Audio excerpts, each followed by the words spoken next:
Safe Express, dedicated to 100% customer satisfaction while maintaining a safe working environment. This is another in a series of training videos dedicated to that mission. Please pay close attention to the details of the video, and if you have any questions at the end, make this known to your supervisor. At the end of the video, you'll answer some basic questions about what you have seen and heard. Answer these questions and give the paperwork to your supervisor.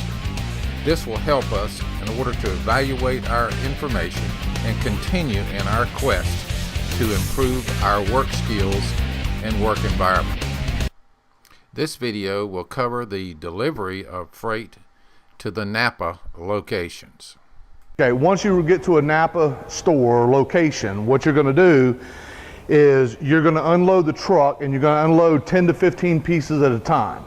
If you have 80 pieces or however many pieces, you don't want to unload everything off the truck and take into the store and then scan.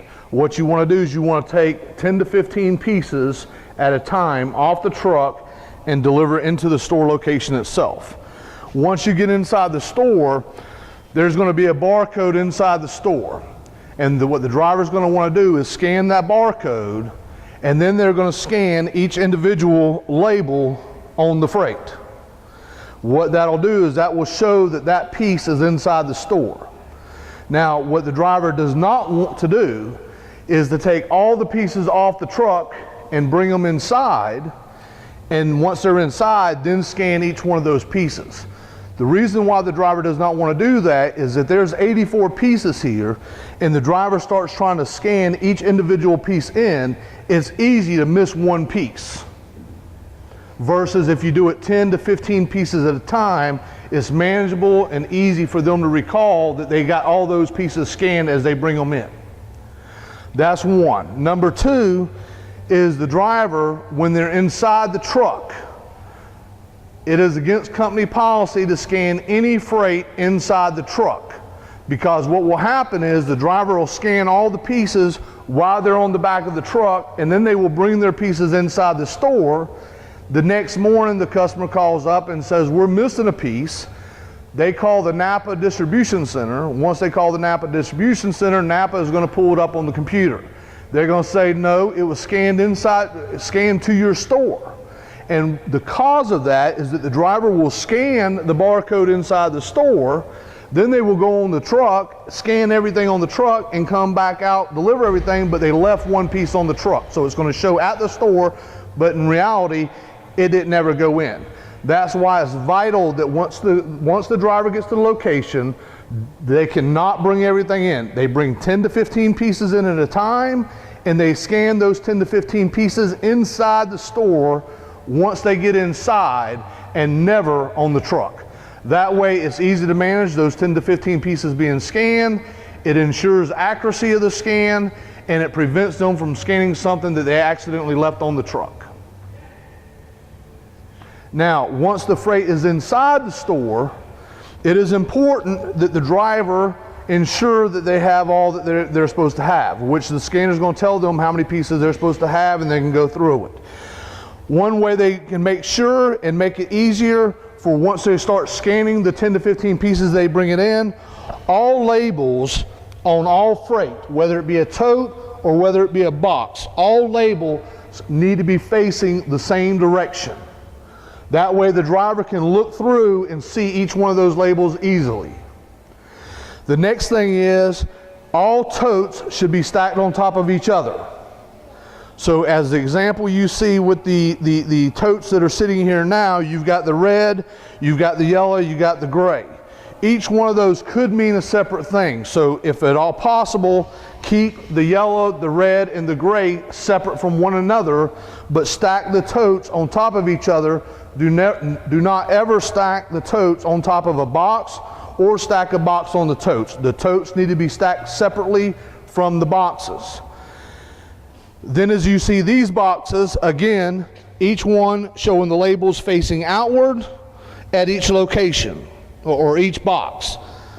You will see here, you've got the same situation. The difference between these two, if you look, this bottom one is gallons of oil that are in the box, and this here is telling you is a lubricant, with both means that will tell you that it's heavy freight. This box probably weighs a good bit because it is a liquid. And you always want to make sure that heavy objects are stacked on the bottom and never on the top. As to where here you have a loose piece on top, you got two other loose pieces and a box of windshield wipers that are very light, and they're stacked on top of a heavier box that is larger. So presentation, when the customer comes in, they don't have to be concerned about a heavy object crushing something smaller that may be more valuable even.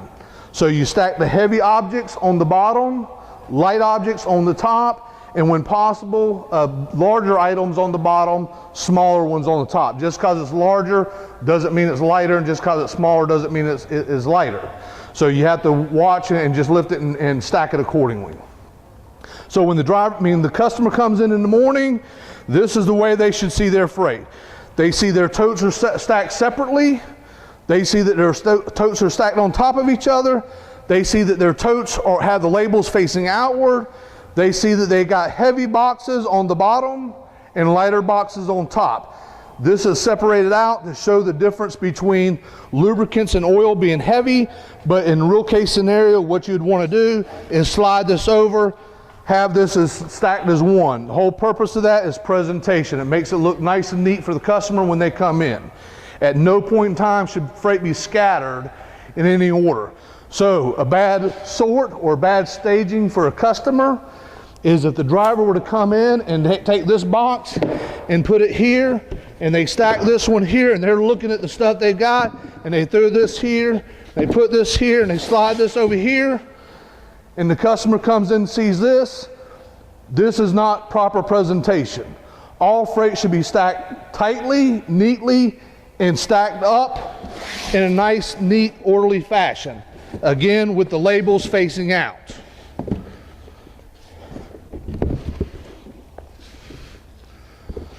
Again, that would be the site of a proper presentation of the freight. The other purpose of ensuring that the labels are facing outward and all facing you in the same direction is each one of these labels will tell you the store that it's going to. As this one here is showing Diamond Point. If this was stopped for Diamond Point, every label would show Diamond Point.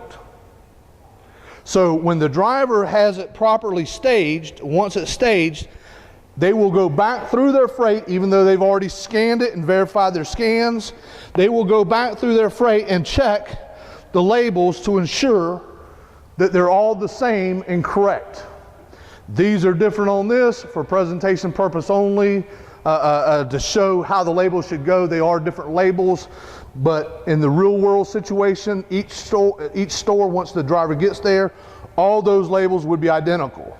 So it makes it much easier for the driver to check for verification and accuracy if all the labels are facing out, not just for presentation of the customer, but the driver can do a quick scan of looking at these on an eyeball basis and looking to ensure that each one of these labels is saying for that stop. For example, this one is Mount Pleasant and this is Sherrall. So if I was actually at a stop and they were all for Mount Pleasant, and I'm checking through here, Mount Pleasant, Mount Pleasant, Mount Pleasant, Mount Pleasant, Mount Pleasant, Sherrall, I would immediately know that this is in the wrong location. And I would take it and put it back onto the truck. You have just completed watching a video on how to deliver and present your freight to any NAPA location. Please now go to the questions and answers section of the material given to you and complete these questions with your answers to the best of your knowledge. Give this information when completed to your supervisor. Thank you again for helping us at Safe Express continue our pursuit and quest for quality, 100% customer satisfaction, and a safe working environment.